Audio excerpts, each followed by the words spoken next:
Iya, kewajiban mendidik istri tentu kewajiban suami. Allah Azza wa Jalla mengatakan, "Ya ayyuhalladzina amanu," ya, wahai orang-orang yang beriman, Iya. "Qu anfusakum wa ahlikum nara."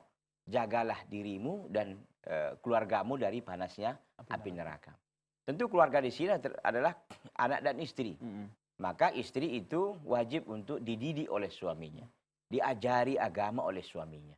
Karena memang ya si istri itu ya harus benar-benar faham dan mengerti bahwa suaminya itu adalah surganya atau nerakanya. Ya. Di dalam hadis Nabi SAW yang diriwayatkan oleh Ibnu Abi Syaibah, An-Nasai dan yang Ahmad dan yang lainnya, Rasulullah SAW mengatakan kepada seorang wanita yang bertanya kepadanya, ya, maka kata Nabi SAW, unduri aina anti minhu.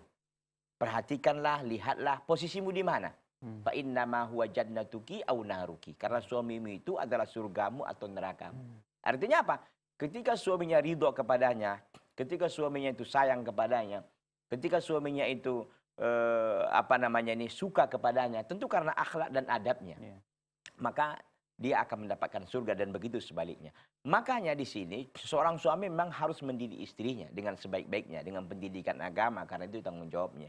Namun kalau sudah diketahui oleh istri bagaimana seharusnya dia bersikap, bagaimana dia harus memperlakukan suami karena dia sudah mendapatkan pengajaran dari suami, maka wajib dia melakukan itu dengan sebaik-baiknya. Karena kalau tidak bisa terancam dengan api neraka.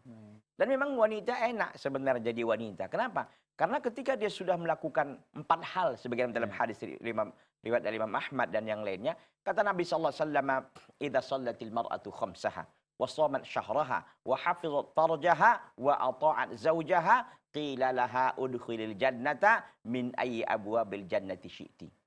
Apabila seorang perempuan sudah sholat 5 waktu, puasa di bulan Ramadan dan dia menjaga kemaluannya dan mentaati suaminya, maka dikatakan kepadanya, masuklah engkau ke dalam surga dari pintu mana saja yang engkau kehendaki. Subhanallah. Jadi ini mudah ya tentunya bagi seorang wanita untuk bisa meraih jannah. Dan memang wanita itu perhiasan dunia. Ya, dikatakan bahwa ad-dunya mata'un wa khairu mata'iha al-mar'atu salihah. Dunia itulah perhiasan, sebaik-baik perhiasan itu adalah wanita yang salehah. Wanita yang salehah, wanita yang sudah mendapatkan pendidikan agama yang baik, terutama dari suaminya sebagai seorang pemimpin yang harus dia lakukan hal demikian. Baik,